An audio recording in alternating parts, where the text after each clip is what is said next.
আসসালামু আলাইকুম ওয়া রাহমাতুল্লাহি ওয়া বারাকাতুহু। আলহামদুলিল্লাহি ওয়াহদা ওয়াসসালাতু ওয়াসসালামু আলা আবদিহিল মুস্তাবা আল মুস্তাফা ওয়া আলা আলিহি ওয়া সাহবিহি রাশাদা। প্রিয় দর্শক, জিবিটেল প্রেজেন্টস সাওয়াল জবাব থেকে স্বাগত জানাচ্ছি। পাওয়ার্ড বাই তোশিন ড্যানকন রেফ্রিজারেটর ও sponsor Shahzadi tune on Mehedi. দর্শক, এই অনুষ্ঠানে আমরা ইসলাম বিষয়ক কিছু প্রশ্নের জবাব দিয়ে থাকি কোরআন এবং সহিহ সুন্নাহর আলোকে। আজও কিছু প্রশ্নের জবাব জানবো। আজ আমাদের মাঝে রয়েছেন বিশিষ্ট ইসলামী চিন্তাবিদ, শিক্ষাবিদ, গবেষক, মুহাদ্দিস মুফতি আব্দুস সালাম।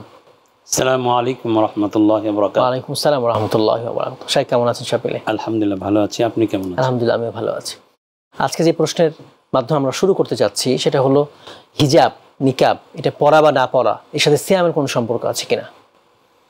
চমৎকার প্রশ্ন। আসলে আমাদের দেশে মহিলাঙ্গনে লক্ষ্য করা যায় যে সিয়াম যখন পালন করি কিংবা যখন আজান হচ্ছে বা নামাজের প্রশ্ন হচ্ছে তখন হিজাবগুলো ব্যবহার করি।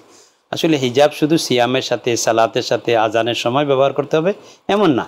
হিজাব হলো একটা মহিলার ভূষণ, সতর। সুতরাং এই সতর আলাদা ফরজ। এটাকে যে রমজান আসলেই আমি এই হিজাবের মাধ্যমে ফরজ আদায় করবো, অন্য সময় এই ফরজ আমার থেকে রহিত হয়ে যায়, বিষয়টি এমন নয়।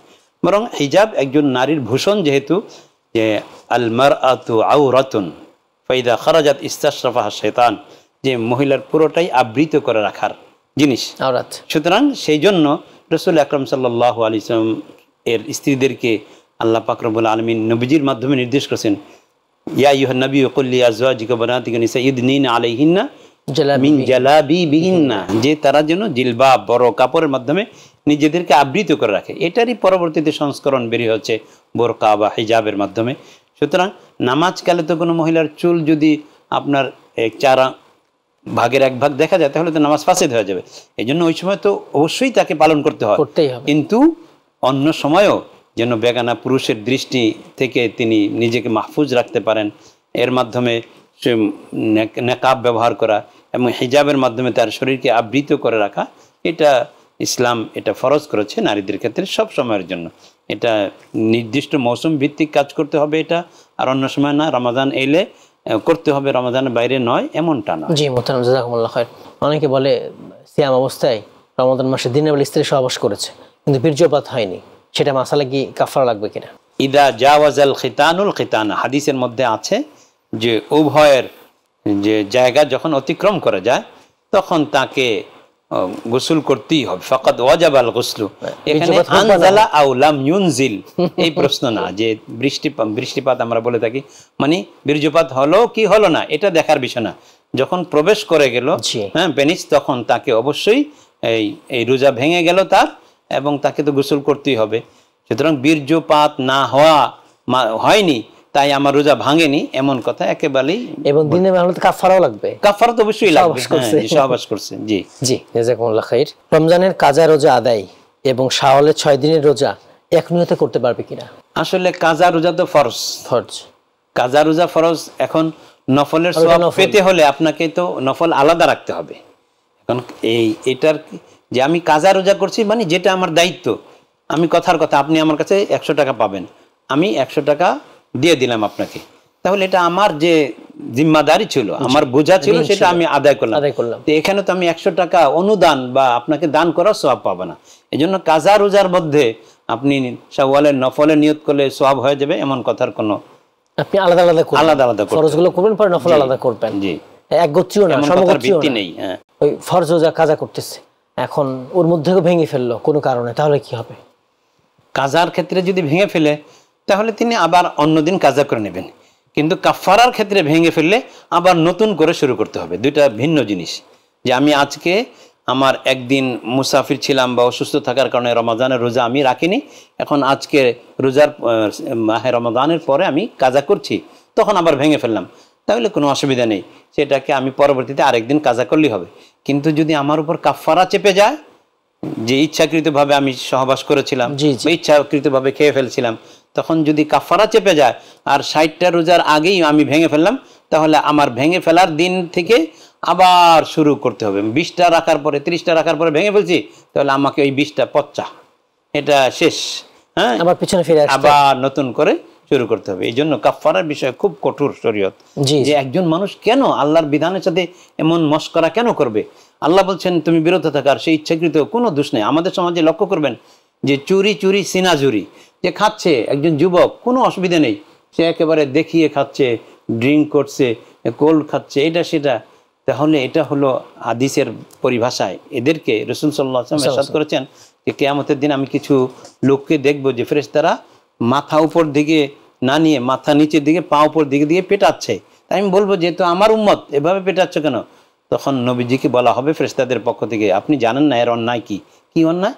যে রোজা বরং এর বিরুদ্ধে নালিশ করেছে। তখন নবীজি বলবেন তাই কি নালিশ? যে ইচ্ছাকৃতভাবে রোজা রাখেনি। তখন নবীজি বলবেন যা, রোজাকে যে অপমান করেছে তার সাথে আমারও কোনো সম্পর্ক নেই। এই জন্য একজন উম্মতি হয়ে এই সিয়ামের মাসে কোনো ওজর ছাড়া, অসুস্থতা ছাড়া এভাবে পানাহার করা, আবার দেখিয়ে দেখিয়ে, এটা অনুচিত। মোহতারাম, এবারে যে প্রশ্নের জবাবটা জানবো সেটা হলো শাওয়াল মাসের 6 সিয়াম রোজার ব্যাপারে ইসলাম কি বলছে?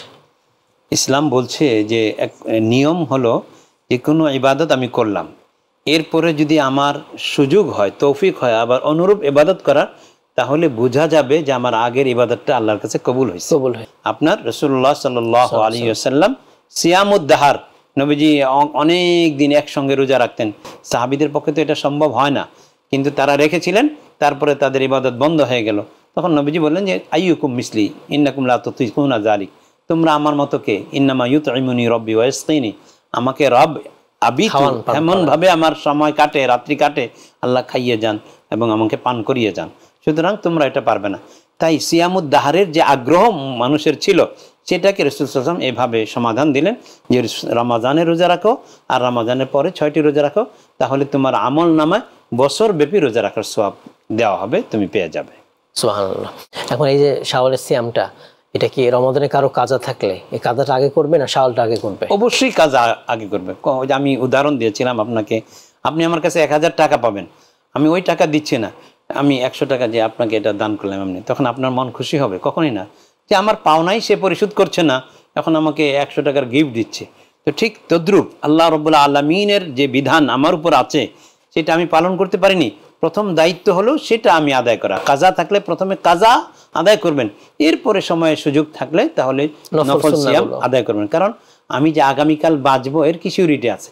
এজন্য আমার দায়িত্বে যেগুলো রয়ে গেছে, সেই দায়িত্বের কাজগুলো, আমার ফরজগুলো, আমার কাজাগুলো আমি যেন আগে আদায় করি, এটা উচিত। হাসান, তো এবার জিজ্ঞেস করবো, বছরে কোন কোন দিনগুলো সিয়াম পালন করা যায় না, নিষেধ? রাসূল আকরাম সাল্লাল্লাহু আলাইহি ওয়াসাল্লাম ইরশাদ করেছেন, লা তাসুমু ফি হাদিল আইয়াম ফাইন্নাহা আইয়ামু আকলি ওয়া শুরবি ওয়া বিআল, যে কুরবানির ঈদের 3 দিন এবং আইয়ামে তাশরিকের দিনগুলোতে, এবং এই যে ঈদুল ফিতরের দিন, এই জন্য এই দিনগুলোতে কোনো রকমের কোনো রোজা রাখা যাবে না। 5 দিন হচ্ছে বছরে, ঈদের দিন আর কুরবানিতে পরের 3 দিন। জি, জাযাকুমুল্লাহ খাইর। কারো জব এরকম যে জবের সময় তারাবির সময়, এখন সে কোনটা করবে? জব করবে না তারাবির সালাত পড়বে? আসলে জবটা যদি এমন পর্যায়ের হয় যে এই জব ছাড়া তার জীবন জীবিকা অচল, তাহলে তো তিনি তারাবির নামাজ পরে পড়বেন। কারণ তারাবির নামাজ পড়া সুন্নতে মুআক্কাদা, আর জামাতে পড়া কিফায়া, মানে সব মানুষই জামাতে যেতে হবে এমন জরুরি না। কিছু লোক যদি জামাতে পড়ে তাহলে সবার জামাতে পড়ার দায়িত্ব আদায় হয়ে যাবে। সুতরাং এই ভাই যদি জবটা এমন পর্যায়ের হয় যে এটা ছাড়া আমার এই পরিবারের ব্যয় নির্বাহ হয় না, সুতরাং এটা আমাকে করতেই হচ্ছে, তাহলে তিনি পরবর্তীতে একাকী তারাবি পড়ে নেবেন, কিন্তু জামাত তার জরুরি হবে না। আর যদি ওই পর্যায়ের না হয় যে এটা ছেড়ে জামাতের ফজিলত এই মাসে নফল করলে ফরজের সমান সওয়াব পাওয়া যায়, এটা তো আর পরে পাওয়া যাবে না, এই চিন্তা যদি তিনি করেন, আর যদি ওই রকম সুযোগ থাকে যে এই জবটা এখন না করলেও, এটা অনেকে আছে যে আপনার ওভারটাইম করে, তো ওভারটাইম ভিত্তিক জব যদি হয় তাহলে সেটা ছেড়ে দিয়ে তাকে তারাবির জামাতে শামিল হওয়া উচিত হবে। আর যদি জবটা এমন হয় যে কোম্পানির অফিসিয়াল ডিউটি, এই সময়ের আগে বের হতেই পারছেন না, তাহলে তার ক্ষেত্রে জামাতে শামিল না হওয়ার ছাড় আছে। আরেকটা প্রশ্ন ছিল, এই যে তারাবির সালাত, এটা 20 রাকাত না পড়ে 12 বা 16 বা আরো কম পড়া, এগুলো জায়েজ হবে কিনা? আসলে জায়েজ হওয়ার প্রশ্ন ভিন্ন, উত্তম কোনটা? আসলে 20 রাকাতই তারাবি। তারাবি তো রাসূল আকরাম সাল্লাল্লাহু আলাইহি ওয়াসাল্লাম যে 3 দিন পড়লেন, সেখানেও এই সংখ্যা এটাই ছিল। হযরত ওমর ফারুক রাদিয়াল্লাহু তাআলা আনহু যে পড়লেন, এই উবাই ইবনে কাব রাদিয়াল্লাহু তাআলা আনহুকে ইমাম বানিয়ে, তিনিও 20 রাকাতের প্রচলন দিয়েছেন। এবং কোথাও কোথাও যে আছে নবীজি সাল্লাল্লাহু আলাইহি ওয়াসাল্লাম অল্প কিছু পড়েছেন, এটা কোরআন, এই বাকি সময়টা কোরআনের তিলাওয়াতে মশগুল থাকার নিমিত্তে। কিন্তু এখন তো দেখা যায় যে একজনে 8 রাকাত বা 12 রাকাত পড়ে চলে গেল, বাস, আর কোরআন নিয়ে মশগুল নেই। তাহলে যে বাকি সময়টা যেন কোরআন নিয়ে মশগুল থাকে, এই সুযোগে একটা ছাড় ছিল, কিন্তু হযরত ওমর ফারুক রাদিয়াল্লাহু তাআলা আনহু যখন 20 রাকাত করে দিলেন, তখন যে দেখা যাচ্ছে তা নামাজের বাইরে আর ওই সময়টাতে, নামাজের যে সময় লাগে ওই সময়টাতে মানুষ ইশতিগাল বিল কোরআন, কোরআন নিয়ে ব্যস্ত থাকে না, এই জন্য 20 রাকাতের মধ্যেই। তাছাড়া যে সালাতু তারাবি, তারাবি শব্দটা এসেছে তারবিহা থেকে। তারবিহা মানে প্রতি 4 রাকাত অন্তর বৈঠক দেওয়া।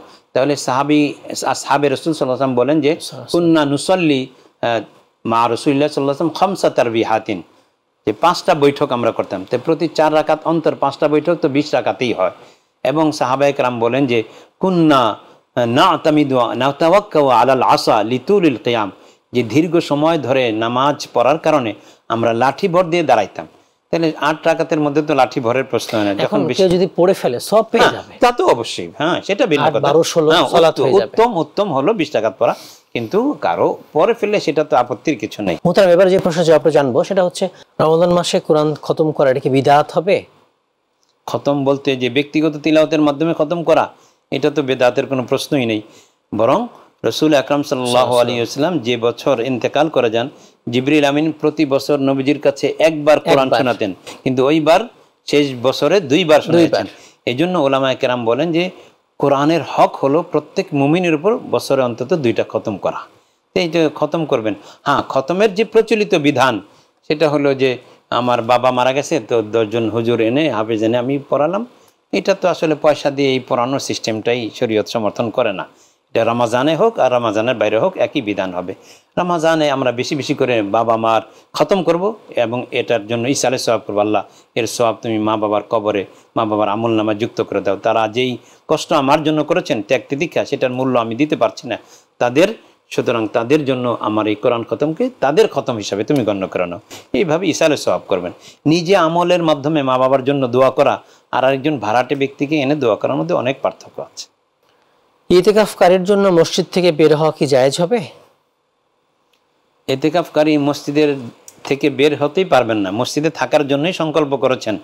এখন যদি আপনার এমন হয় যে কোনো ব্যক্তির খাবার এনে দেওয়ার লোক নেই, বা যেই মসজিদে তিনি ইতিকাফ করছেন সেই মসজিদে জুমা আদায় হয় না, তাহলে জুমা আদায়ের প্রয়োজনে, শরঈ প্রয়োজনে অথবা ইনসানি প্রাকৃতিক প্রয়োজনে, টয়লেট করার জন্য, বাথরুম ইউজ করার জন্য, ওয়াশরুমে যাওয়ার জন্য তাকে তো বাহিরে যেতেই হবে, কিংবা তার খাবার দাবার এনে দেওয়ার লোক যদি না থাকে তাহলে তিনি বের হতে পারবেন। এই কারণগুলি ছাড়া শরীয়তের প্রয়োজন মেটানো, জুমার নামাজ আদায়ের জন্য অন্য মসজিদে যাওয়া, কিংবা তার খাবার দাবার এনে দেওয়ার জন্য যে হাজাতে ইনসান, মানে মানুষের স্বাভাবিক প্রয়োজন পূরণ করার জন্য কেউ নেই সেটার জন্য, অথবা যে ওজর যেগুলো আছে শরঈ ওজর, মানে হলো কাজায়ে ইনসান, ইনসানের মানুষের প্রাকৃতিক প্রয়োজনগুলো ছাড়ার জন্য, যে আপনার পেশাব করার জন্য যাবেন, বাথরুম ইউজ করার জন্য যাবেন, ওয়াশরুমে যাবেন, এই জন্য তো যেতে পারবেন। এর বাইরে অন্য কোনো কারণে যদি মসজিদ থেকে তিনি বের হয়ে যান তাহলে তার ইতিকাফ নষ্ট হয়ে যাবে।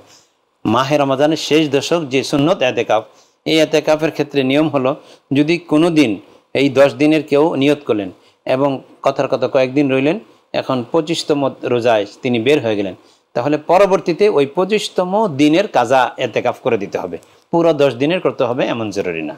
হাসান, জাযাকুমুল্লাহ খাইর, আমাদের মূল্যবান সময় দেওয়ার জন্য, প্রশ্নগুলো জবাব দেওয়ার জন্য অনেক ধন্যবাদ আপনাকে। শুকরিয়া উস্তাদ।